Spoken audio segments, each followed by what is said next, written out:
didn't really learn League. When most people were learning League, I was playing Dota, so... just got Yeah. Kraken impact coming in from here. We got a Venom Piece of the Abyss slamming in there. Map 4, we're going to Krakoa. Is that Krakoa Our team's just returning to a chair. convoy? Break to, you know, go to the potty and stuff. Or is that a... I'm sure Salah's giving That out, looks you know, like quick touches Krakoa right now. convoy, Yeah, but it we've got can't be. a couple It's got to be the gonna go through domination. hands. I imagine this time Nera's probably going to have access to How are you, by the way, with Sully? You doing Sora okay? last time, If but you're now still we- here. We remember that. Oh yeah, that's what we were banning towards. Oh yeah. Well, also we just got to see our map pick, which I believe is actually Celestial Husk. Oh. Yeah, it should be okay. fun. Honestly, love what Caedrel's We haven't doing seen a lot of for the well, game. we haven't Oh, got yeah, Celestial dude. Husk yet in, Like, I have so much respect for Caedrel. Like, The map was very new. Turns out when a map I think drops he is a after the fantastically EMEA region entertaining has finished, Yeah. you and I don't get person to watch, and is very much... Yeah, teams didn't even want to play a I Rocco would say for a in while terms at of like Mark what Boots, I'm like, trying to do for you guys here is very he similar loves to what Rocco, Caedrel does for Sonia League. loved the Rocco. The idea of me doing all of these watch parties was to try and do it in a way that was really accessible and entertaining for people to watch, using my knowledge to provide the insights into the game while having these fun, passionate reactions, you know? So he's very much like a big inspiration of what I would love to try and do for Rivals, I guess. If I can't be an official caster for them, I would love to be able to be known as someone, as a good person to go and watch party with, you know? I have put out some messages to some other creators who I know are doing watch parties to see if they wanted to join me on stream to watch party with, but so far, no luck. We'll see. Yeah, maybe Cope gets locked in now. that might be. I've been doing a lot of reaching out to creators and stuff lately. Not getting a lot back, but you don't know if you don't put yourself out there, so. Here at the mid-season Ignite finals, that's gone back and forth. Yes, and also it's not a Celestial Husk, it's a Racco. Oh, you lied to me. Knox. Okay, so we are going to Araco. God of mischief. Let's get into it. Game 4, homies. I think this is actually a very, We had a little bit of a longer break decision between those coming games, from so them, let's see what they've because cooked as we up. talked about, Tanuki's Panther Gotta be the cat ban. is, Gotta be the cat very, ban. very strong. And they're gonna go for the immediate torch ban as well. So, both the Psylocke Understandable and on this map, Panther actually. is definitely gonna I would be expect a something torch you ban on do the have other to side worry as about. well, So there goes the if they're Captain not gonna America save ban it, so coming on through from the side of Envy, I think and you there kinda is have the to on this map. immediate Human Torch Either, ban, so like, speedily I don't starts actually to know, move I assume it's the domination one, but of the Fantastic if Four, it's but then the again, if it's the skip the Fantastic convoy, Four's duelist. I don't think either we're gonna be or, seeing Mr. Fantastic, torch is so I guess insane. it's all of them. Damn. So Luna say both sides. They ban the Loki for Envy. Worlds, but there will be a fate of both worlds on all sides. Instead of 8 worlds, Loki we'll ban be on both deciding sides. a Okay. fate of 4 worlds. Araco not Squared. included. Yes, world squared. As we can see, both teams So I looking would- at the Loki out Who of, would I like, look at here? damage The that you can Mantis. do with all of your doppelgangers as well, just Mantis is generation very of high what's prio at the bullet moment, like through all weirdly those so. one-shot And I potentials. think it's mostly to try and discourage a Valuable res to leave comp. on the field as Cloak and Because bear in Dagger mind is this is going to be 3.1, protected right? So on this the is side of before Envy. res comp So they're changes, also going to be or before it removing gets the taken out. Mantis, which I think is actually really smart, 'cause not only does it And they're cost going to more save the points, not only cloak. does it cost Envy less are points, going it back. also means that if you try and break a spawn Envy are going hole, back to you this don't double have support the save, and I opportunity don't like of it. locking in one I don't Vanguard, like it. everyone duelists, and then one lone Mantis for the damage They're boost and putting so splurge much as prio well. on saving their backline and not saving like a solid DPS choice that they want to play. Maybe try and force that storm to happen once again. And they're going to ban the Psylocke for Envy, but they can play Psylocke themselves. We know that Pokey loves this Psylocke. Oh, it's a good one. They're going to save the Human torch. Okay, now if you're They should have okay, banned it, dude. kind of Oh invis. boy, oh boy, oh boy, oh boy. So, it's a tough one. Cloak and Do you Dagger ban is the better Invis in or the all Ultron? scenarios, but Yeah. in This is like so this fucking smart from BBP. Oh, Because then they it's give them Tanuki's Ultron, Wolverine. like, Interesting no matter choice what they here. banned, It's gonna be the Black they Panther. have the save to help with the Human Tanuki's likely Torch. gonna open up with a Human Torch now. True, actually, now that they got the Human Torch yeah. for... I don't know if I like the Wolverine ban when clearly Wait, Tanuki's mostly yeah. going to be playing the Human Torch. Because if he's gonna be on the Human Torch, then The he's not Wolvie gonna be on ban- Wolverine, but maybe Groot. Yeah. I think the I think the Wolvie ban is to save for Windows Groot because we know that Window's going to play Groot, so it's they're going to run in a way that gives Window the freedom to hold these points. But they give him the torch for that, man. I don't know. Hopefully to be able to get all the way through And the it's a end, so one-sided if you're torch Envy, fight. we'll So maybe they're going to go for the storm. So because that worked quite well before, right? The storm into the torch. So maybe that's what they're looking at. What's up, Bruder? How are you, buddy? That is always going to be a potential pivot. Wondering what Speedley's going to end up on here. What are you doing awake right now, by the way, Brax? How come you're awake at this time? Because you're in your same time zone as me. Oh, hold on a minute. Not calling you out, man. BP? BP! Oh, this is gonna... They're gonna be like, what the fuck? Yo, we got a BP. Let's go. Let's go, let's go, let's go. Rao's gonna be so pissed that he missed this. All right, Tanuki, radar marked with Vibranium heading in towards the back. Another Ren spinning kick as well. Now they fucking know it. Is going to be there, courtesy of the Ultron drone. Is of course one of the classic counters to the Black Panther to play that. So they're gonna just they're gonna try and use that backside pressure, but Kaluj goes down already. That was a really nice grab into kill. Tanuki going for the Groot is crazy work. Enzo with a triple. They've done it again. Oh, Enzo, dude. Enzo. Why is this not a domination map? Have they changed the map rules? So they can pick any map they want. It doesn't have to be a specifically domination. I'll have to look that up. They've obviously changed it from season 1.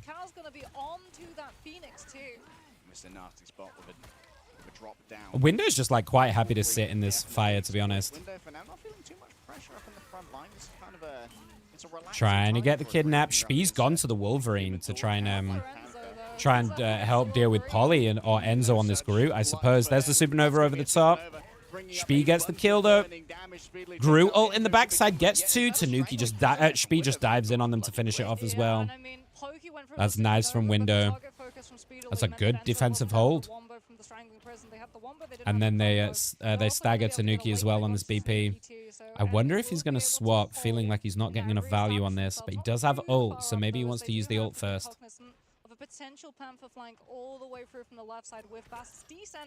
5 ults, though, to use for CTG. Kaluj is close, though. Spee is probably going to have theirs as well. So it's going to be 5-4, actually. Polly's just going to go for it. Kick him back. Tanuki's in the backside, trying to make a nuisance out themselves, but there go the ults. Spee already gets Enzo. And forcing out the Lunar ult. There we go. Oh, and everything's just been popped. Tanuki tries to drop the ult, but doesn't get anything for it. Cal gets pokey. Tanuki does get a double in the backside now. Gets both the supports. This is big. This could be really, really big for CTG. They need to push on out the back of this, but Spee in the front is making such a nuisance of themselves. It's a big Groot ult. Enzo does get Kaluj with the melee through it. Tries to shield themselves off, and here comes Polly cleaning up house with that 100 charge, and it looks really good for CTG now. Still in the fight too. Can you guys hear me okay? Over the casters and stuff? They don't have a strategist ultimate to be able to break. I can't hear the volume that you guys are hearing, so I hope you guys can hear me okay. With the diamond form goes aggressively just to hold Envy at base, so that Citadel might be able to take that first point. And as Pokey just being a nuisance in that corner. Everyone's staying alive though. Enzo does get speeder. It's a 1-for-1 right now. Cal is just going to step forward. Did he just ult? Oh! A Window kind of fucked up a little bit there. Wastes the ult, but does still get the kill on Polly to stall them back. And it's only 30 seconds on the clock left for CTG. This looks real bad. Kaluj swap into the cap, trying to apply some backside pressure. And it looks really hard for them to get around this corner. Tanuki is struggling a little bit. Got the couple of kills in that last fight. Enzo has the ult. There goes Enzo, forces out the support ult. Enzo in the front side gets Kaluj though. Uses the ult to do it. Ken keeps them up. Alex as well pops that ult. Spee's about to have the ultimate. Probably going to go on Enzo here. Tanuki gets Nero in the backside. That's a huge pick. Polly gets Window. This is what CTG needed. They're going to get the kills to push them forward. Tanuki and Enzo both get another kill. Polly with the kill on Spee as well. It looks like they're going to root them. Kaluj is going to try and stall, but I don't think he's going to manage it for very long. He is keeping himself alive with the ultimate. Eventually, Polly gets him. And in overtime, they give themselves some breathing room. 2 minutes 30 left on the clock. aspects Ooh, of the Panther. spicy. Nero didn't want another Yggdrasil path moment occurring. Goes for the early pull of Thanks, the Sarah. Fate Thank you, of thank you, thank Worlds, you. and Polly just waits. Counts the 12 seconds down into the There's a team. pairing on It a chat comes shop, over someone at the talking about Cyrix League. section when Oh, Envy don't have dope. the means to sustain through it. They're in Speedily LA. now on that Wolverine Oh, with the gotcha, last gotcha, stand, okay. just waiting. Tanuki, job done It's on lovely Panther. to have Goes you, over Rex. to the Iron Fist instead. As Citadel try to keep this momentum. They've got the supernova Tanuki back swapped themselves, onto the but they have to Iron try and Fist find where the now. Wolverine is first. Once again, visions of light. Same kind of idea, I guess, but maybe just a little bit more survivability and to try and Ooh, missed it though. Cal and Kaluge though, cleaning up house. So it's okay if Spee misses that a little bit. It's okay. They still clean up. Catch the Wolverine. It's a perfect tag team from Envy to just shut the space down, and Pokey knows. Yeah, this Iron Fist switch is quite... Oh my god, Cal, what is this fucking damage? This hero is mental when you see it with someone with aim. Shun just nowhere near, didn't have LOS on this one, and Cal just happy to farm those headshots. It's the Venom swap. It is the Venom It's... swap Yeah, now. I mean, I would So love you to see have the those damage dive numbers. targets, I'm going to but pay you do attention have to the to damage worry numbers a about little bit the after this Wolverine game, because Hammer. I feel like The Cal Venom is just to terrorate outputting the so Venom much work on shows this up. Phoenix. Pokey is getting grabbed out, almost Tanuki goes down. making his He way wants back the in. eternal Pokey's gone onto the Psylocke as well to try and help deal, but instantly gets taken by the Emma. Is kept up. Tanuki gets one, but collusion window. 2 for 1. Pokey goes down.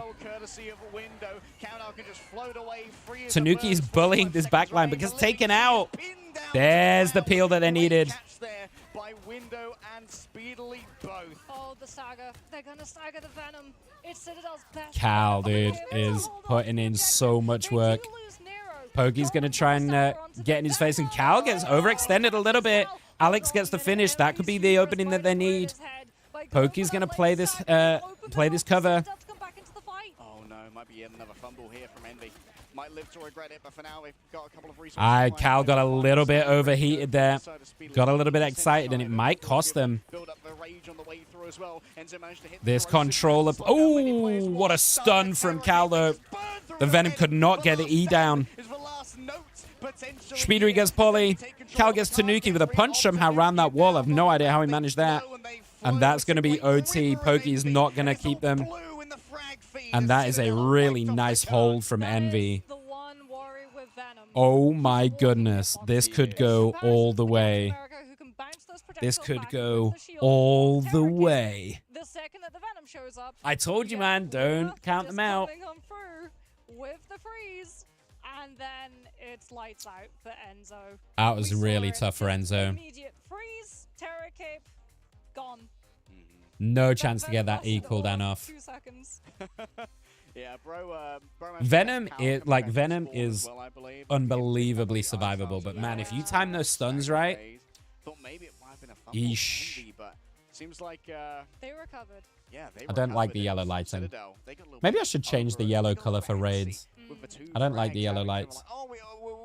They wash me out. Not realizing they still had their own reinforcements yet to come. Yeah, and I mean for Envy, So the question too, here they for did invest CTG in is aggressive cloak and how do you dagger to adapt to turn try and one hold path. They now? pick Enzo because the only thing that they had to I worry feel about like ultimate-wise Tanuki's having a afterwards hard was time down these to the last 2 games to butterflies, find an which can deal with answer. either a strategist ultimate or numbers, just You know, standing he's been going on for the these like objective, for which these is divers, right? He's been exactly going what for this Envy just are able to do Iron because they Fist. have We've all seen of him the on bodies, and Citadel BP. couldn't even go for the Dance of the Butterflies because So it Pokey looks would have like they're been gonna counted as trip contesting support the and go objective, they for would have lost the map regardless, Ultron. even if it did find the picks. That's where the value of that Wolverine bang comes I through right don't here. mind it. It's the uneven danger They're being going faced triple with Vanguard, now, triple just like support so with Tanuki now, on this kind of compared to when they're hybrid incredibly aggressive. to try and hold. And I like the idea, man. I mean, you know you don't have a lot of room to work with. You don't have many fights to try and win this out. So I quite like this idea. Let's see if it works out for them.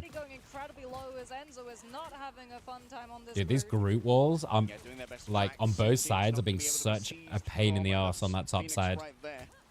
And Cal, nice smart, positioning. just burning them. I mean, Tanuki is building up Rage of Ultron, though, which is going to be coming online almost as quickly as Cal gets Oh, Nero gets Polly. Nero There's the gets first pick. though. They're going to Polly walk it goes now. down.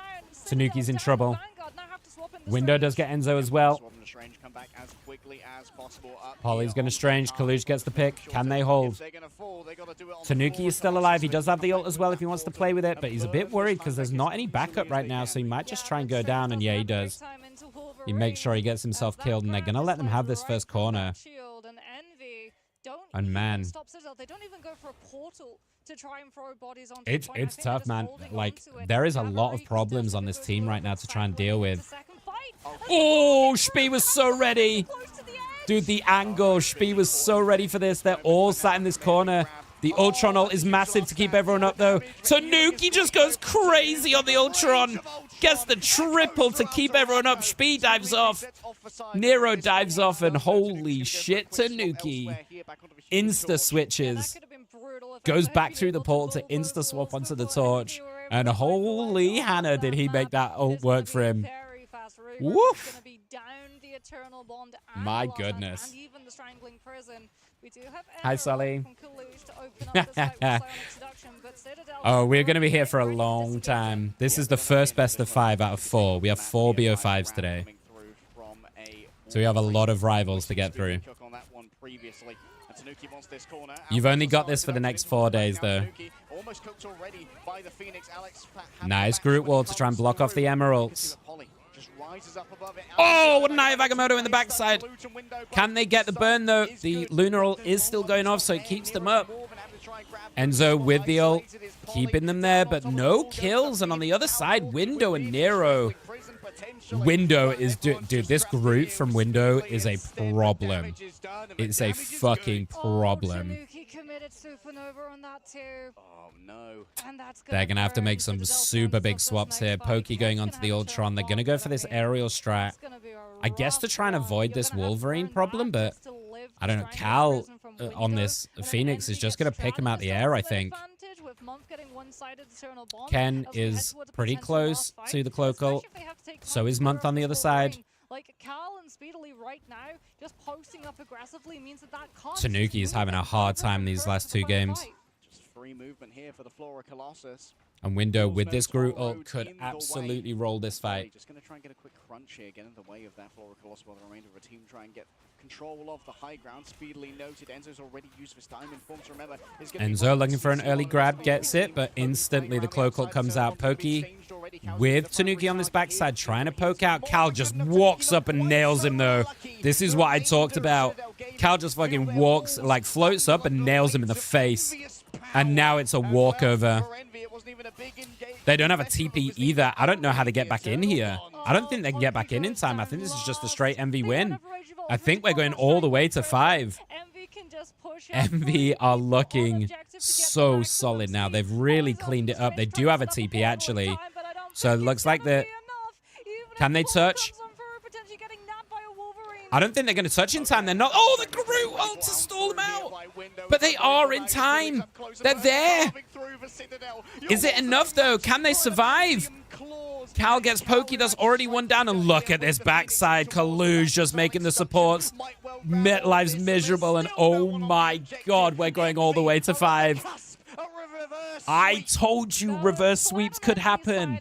I told you not to count them out. And holy shit, we're going all the way. There is something about Marvel Rivals that just, I don't know, man. We see reverse sweeps way more than we should in this game at this level. It's crazy. This, like, you were talking about the mental, Brax. Man, their mental is fucking solid. To go 2-0 down in the fashion they did and figure it out, the cap ban, we talked about it.